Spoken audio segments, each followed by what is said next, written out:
Neste momento estamos iniciando mais um Diálogo Espírita. Desejamos a todos os amigos que nos prestigiam que aproveitem bem o programa de hoje. Bastante a contragosto, precisamos dizer a você que nos assiste que infelizmente este programa segue sob risco de ficar fora do ar. Já pedimos aqui em outras oportunidades para que as pessoas que possam, que ajudem através de R$50 mensais ou até um valor menor, desde que seja certinho todo mês. Façam isso, caso contrário, em pouco tempo nós teremos que suspender este programa que tem levado tanta palavra de esperança e de esclarecimento a tanta gente, a tantas pessoas, né? Ninguém aqui recebe um centavo sequer, tudo é trabalho voluntário. Pelo contrário, na realidade, grande parte das despesas são cobertas por estes mesmos que vocês veem aqui toda semana. Então faço contato através do nosso e-mail, que fica aí na tela, adpr@adpr.org.br, ou pelo WhatsApp 4198-777-2201, para nós passarmos os dados da conta. E colabore, faça isso por você e por outras pessoas. Em nome da Associação de Divulgadores do Espiritismo do Paraná e do programa Diálogo Espírita, desejar o nosso muito obrigado. E agora vamos ao programa de hoje.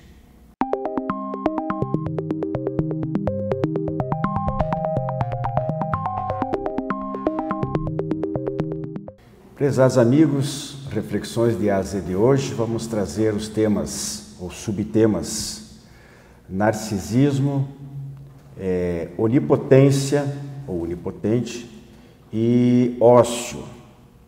Eu vou começar aqui com a Mariana com o primeiro desses temas, que é Narciso.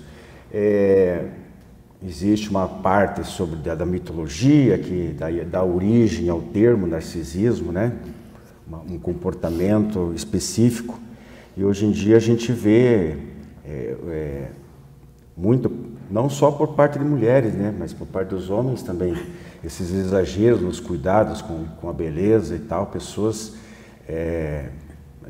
frequentemente a gente lê reportagens a respeito de meninas 13, 14 anos pensando e querendo fazer cirurgia plástica, aquela obsessão pelo corpo perfeito, botando defeito onde não existe, querendo corrigir. E claro que não se resume só a isso. O que você tem para nos trazer, além dessa pequenina introdução que eu fiz? Então, o narcisismo, né, ele vem do mito grego Narciso.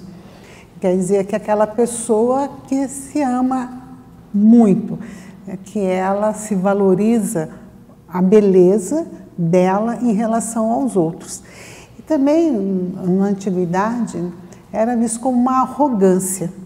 Hoje, né, dentro da psiquiatria, é visto como um transtorno de personalidade narcisista.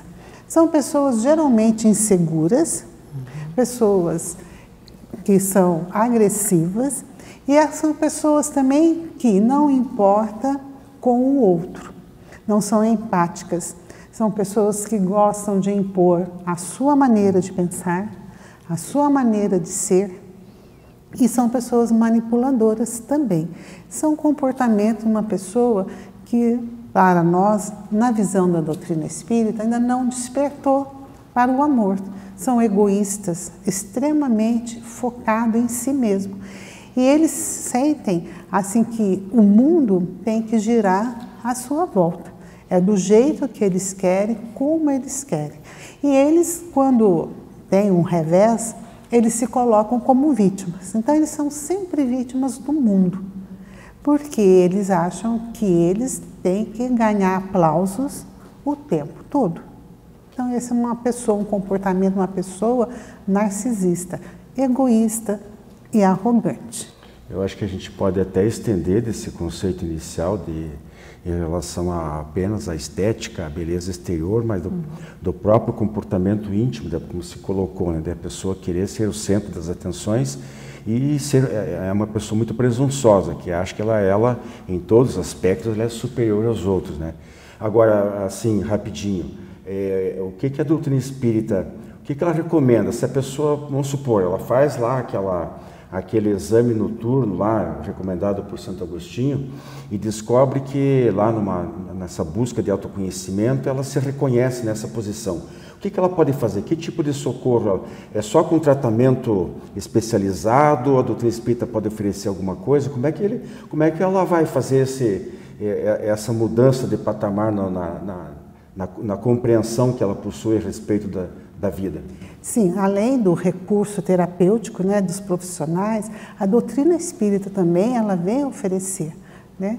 Então, as reflexões de Santo Agostinho, que ele faz durante a noite para fazer um balanço de como foi o dia, o comportamento dele, uma das coisas importantes não é só reconhecer a falha, mas sim a humildade de procurar modificar esse comportamento através de leituras, boas leituras, através da prece, né? E da meditação, para que ele se possa autoconhecer. E dentro desse autoconhecimento, e gradativamente modificando, né? Porque a natureza não dá saltos. Então é gradativo. Daí a importância de fazer essas reflexões todos os dias. E do ponto de vista de pais, educadores, de modo geral, em relação às crianças, mais uma vez a gente volta a insistir, bater na mesma tecla, né?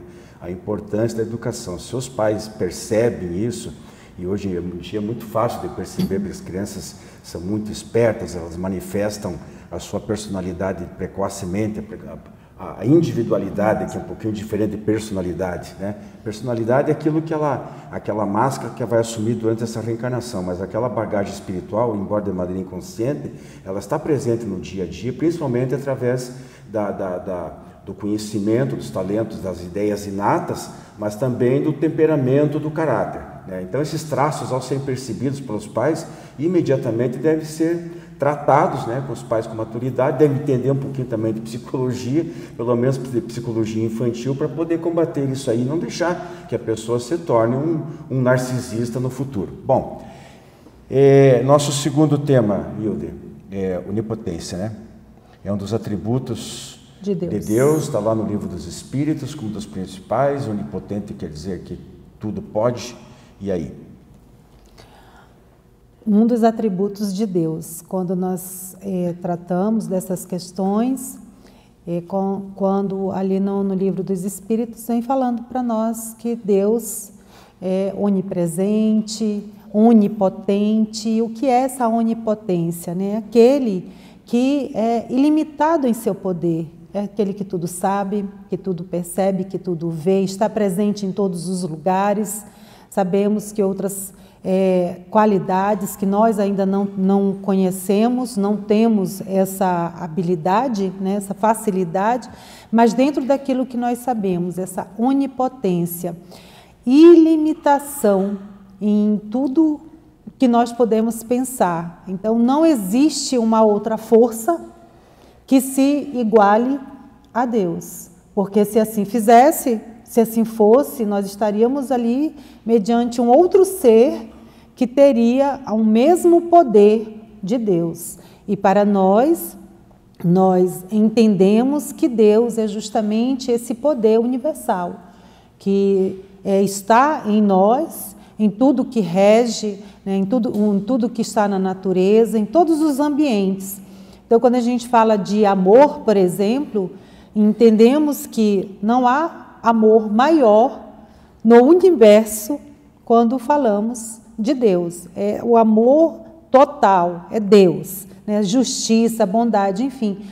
Não tem como comparar com um de nós, ou mesmo com os espíritos superiores. Então, ele é ali no máximo, né? O que nós entendemos como essa grandiosidade, essa potência, essa ilimitada.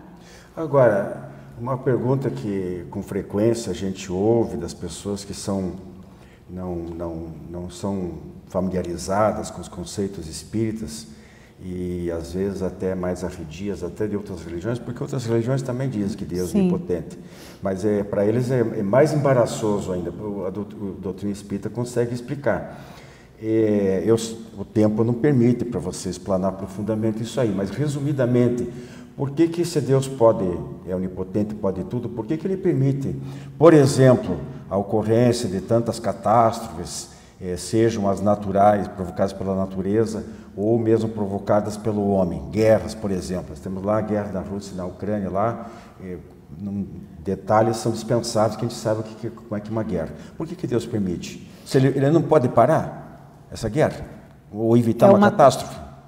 Ele pode tudo, mas as coisas acontecem justamente em consequência das nossas ações. E nessa bondade que é ilimitada, ele nos possibilita uma chance de vivenciar situações para que nós, através das nossas decisões, façamos o nosso melhor. Acontece que nem sempre nós agimos assim.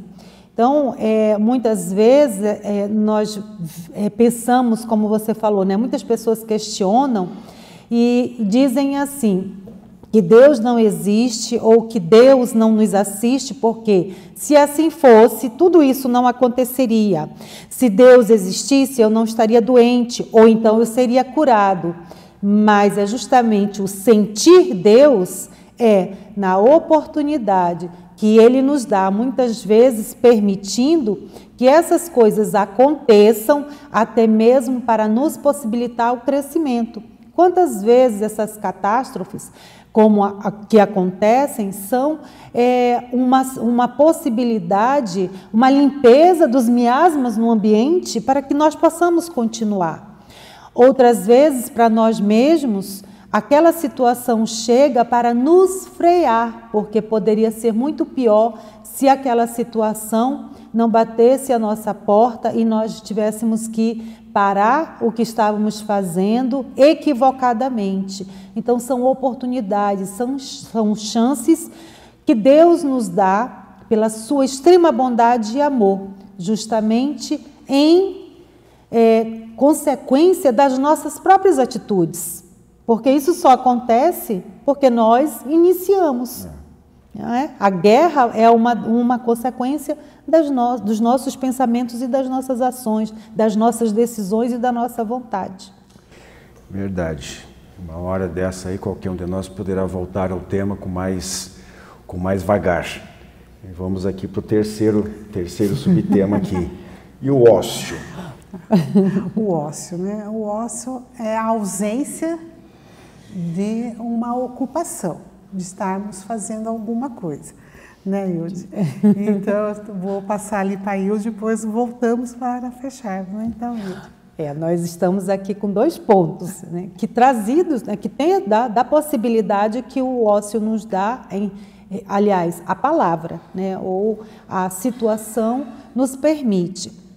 Então, o ócio, como a Mariana falou, é justamente a ausência do trabalho, é você ser inútil, porque o repouso, ele é necessário, faz parte, inclusive, do nosso trabalho. Quando nós estudamos a lei do trabalho, ele vem falando sobre a necessidade do repouso físico e do repouso mental, para que nós nos reabasteçamos e voltamos assim com energia renovada, com a carga toda, como falamos.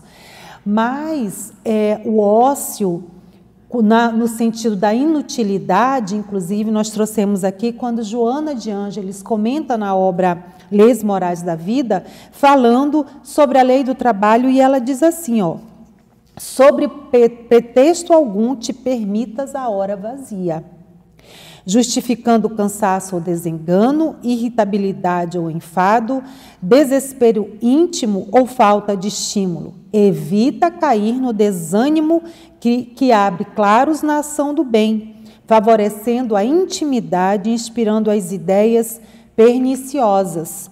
Então, ela continua assim, o trabalho se alicerça nas leis de amor que regem o universo. Trabalha o verme no solo, o homem na terra e o pai nas galáxias.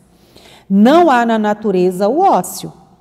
O aparente repouso das coisas traduz a pobreza dos sentidos humanos. A vida se agita em toda parte. O movimento é lei universal e tudo presente. Então, o ócio não é sinônimo de repouso. É sinônimo, sim, de inutilidade. E por isso, a Maria Ana tem para nós uma outra parte quando nós falamos do ócio, não é, Maria Ana? Pois é, né? Nesse momento de ócio que nós tiramos para repousarmos, né? Nós vamos sim repousarmos para repor as nossas energias, como você trouxe, né? E a nossa mentora aqui, a mentora do Divaldo Pereira Franco, o médium, através da psicografia, ela vai falar, né, que esse momento de repouso não é desculpa para não fazermos nada. Então, no momento nosso de repouso, que nós estamos recarregando as nossas energias, nós vamos ser criativos. Vamos aproveitar para ouvir uma boa música, vamos aproveitar para desenhar, fazer uma caminhada, distrairmos com os nossos filhos, cuidar da família.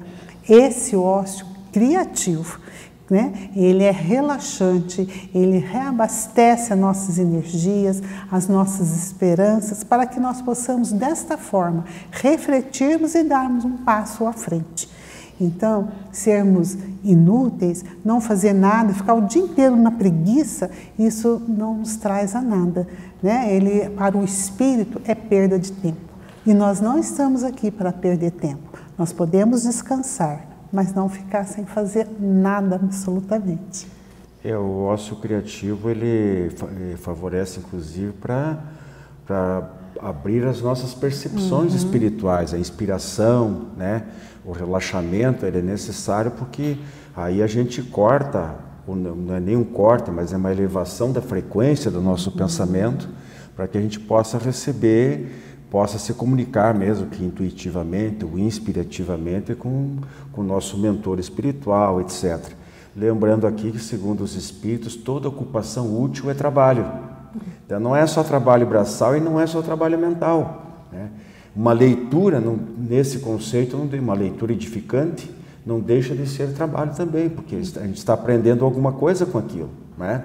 Então, desenvolvermos alguma atividade artística, o estudo, às vezes, como a Mariana colocou, uma caminhada em que você está apreciando a natureza, tudo isso é um aprendizado, é uma reposição de energias, não deixa de ser trabalho também. Ok? Então ficamos por aqui hoje nas Reflexões de AZ e tem os nossos demais quadros na sequência. Trabalho com alongamento de cílios, atendendo Curitiba e a região metropolitana. Se você quiser ficar ainda mais linda e charmosa do que já é, aproveite a nossa promoção e marque um horário pelo Instagram ou pelo WhatsApp. Você conhece o Clube do Livro Espírita de Curitiba? Com ele, você tem descontos de até 60% no preço de capa. E a cada 2 meses, recebe 1 ou mais livros em seu endereço. Associe-se e tenha o melhor da literatura espírita em sua casa e ainda ganhe uma assinatura do jornal Comunicação Espírita durante o período de 1 ano. Clube do Livro Espírita de Curitiba. Associe-se e contribua para a manutenção do programa Diálogo Espírita.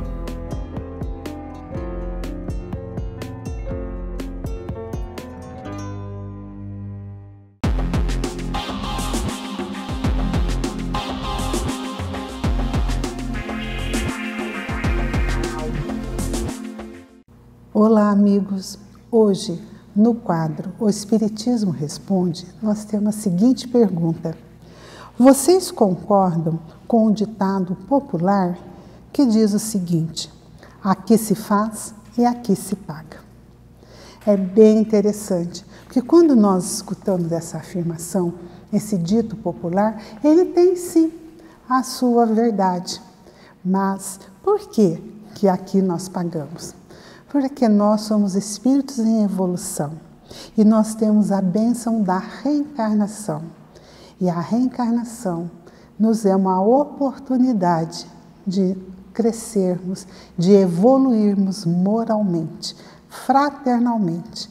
Então, quando nós cometemos as nossas faltas, as nossas injúrias diante dos nossos irmãos e conosco mesmo, nós temos que ressarcir.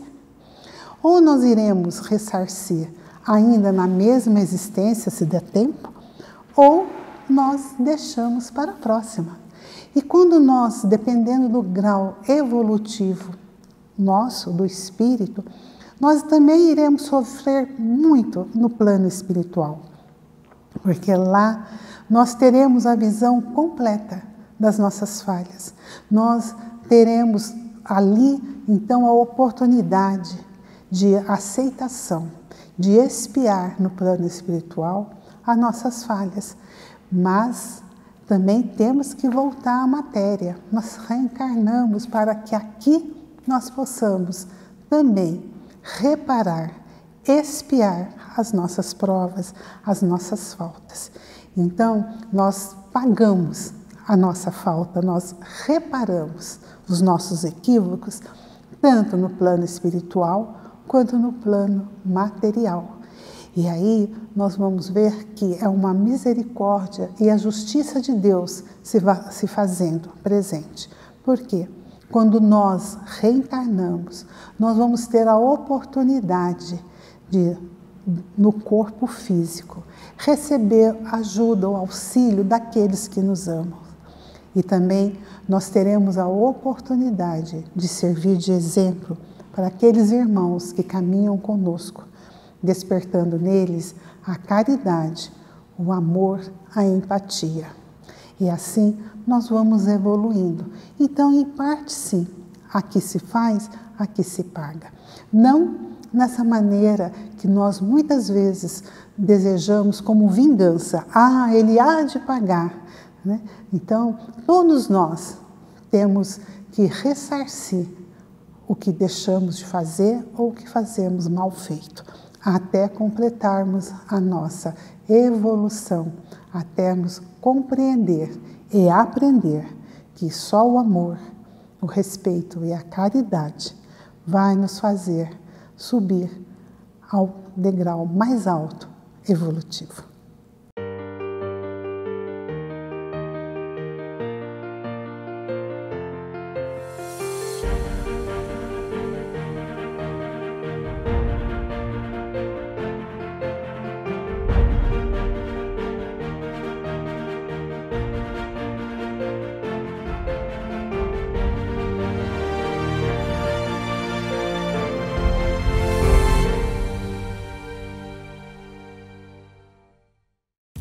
A Associação de Divulgadores do Espiritismo do Paraná precisa de você para manter no ar este programa.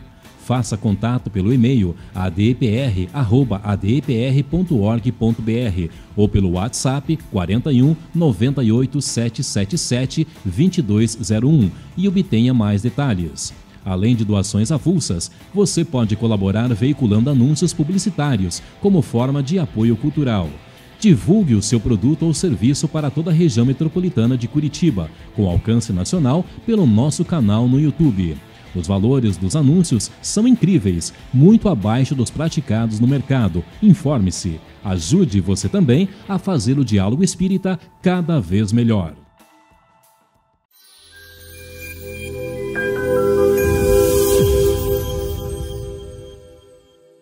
Olá, amigos! No Fonte Allan Kardec de hoje, vamos falar de um assunto que tenho certeza que todos nós já vivenciamos na nossa família ou com algum conhecido ou com algum amigo, que é a visão espírita sobre o câncer. Essa doença tão devastadora que atinge tantas pessoas e que traz um certo grau de preocupação quando ela, por exemplo, é maligna, né, essa doença, e faz com que a pessoa necessite de um tratamento médico, de um acompanhamento terapêutico e corre o risco de perder a sua vida por conta da gravidade da doença. O câncer, ele é uma doença que engloba mais de 100 tipos de malignidade, quando as células começam a se multiplicar desordenadamente e invadem as células próximas, os tecidos subjacentes, os órgãos, os vasos linfáticos, né? Até a parte óssea. Pode haver a metástase, que é essa invasão dessas células malignas nos tecidos saudáveis. Essa desordem que ocorre, ela ocorre por diversos fatores. Então, o câncer é uma doença considerada de causa multifatorial. Como o Espiritismo enxerga essa doença? Sabemos que nada do que nos acontece aqui no plano terrestre acontece sem um objetivo. Tudo o que nós passamos, cada doença que nós temos, seja ela maligna ou não, seja ela como câncer ou não, nós estamos passando para desenvolver uma parte que precisamos desenvolver, uma aprendizagem. Precisamos aprender a lidar com aquela doença, desenvolver a resignação, aprender a ter paciência, aprender a confiar em Deus, aprender a cuidar do nosso corpo físico. Muitos fatores, portanto, são físicos. Uma má alimentação, sedentarismo, uso de drogas, de cigarro, de bebida alcoólica em excesso. Esses fatores, eles são e podem propiciar às células essa desordem que em um dado momento ocorre uma alteração no seu DNA que começa a dar ordem a essas células para se multiplicar até formar um tumor. E esse tumor pode se alastrar por diversos órgãos e tecidos. Bem, se existem causas fatoriais físicas, também existem causas fatoriais emocionais e psicológicas. Quando nós não sabemos lidar com as fontes de estresse, quando nós não sabemos lidar com a raiva, quando nós represamos emoções, não conseguimos expressar essas emoções adequadamente. Então, essas causas emocionais podem gerar dificuldades. Aqui no Livro dos Espíritos tem uma pequena pergunta que diz assim, na 964. Deus tem necessidade de ocupar-se de cada um dos nossos atos para nos recompensar ou punir? A maior parte desses atos não é insignificante para Ele? E a resposta é: Deus tem leis que regulam todas as vossas ações. Se as violais, a culpa é vossa. Se duvida, quando um homem comete um excesso, Deus não faz um julgamento contra ele para dizer, por exemplo, foste guloso, vou punir-te, mas traçou um limite, as doenças e muitas vezes a morte são a consequência dos excessos, eis a punição, ela é o resultado da infração à lei, isso vale para tudo. Então, quando somos acometidos pelo câncer, estamos resgatando, de certa forma, nessa vida ou de vida passada, algum excesso que cometemos. Agora, sabendo disso, vamos cuidar do nosso corpo físico, vamos cuidar do nosso corpo emocional, da nossa mente, vamos cuidar do autoconhecimento, vamos fazer o bem ao próximo, que se existem fatores que causam o câncer, também existe a cura para essa doença, e a cura emocional. A inteligência emocional nos ajuda nesse processo. Então, meus amigos, muita fé em Deus, muita força e, especialmente, você que possa estar passando por essa doença. Muita força. Um abraço a todos.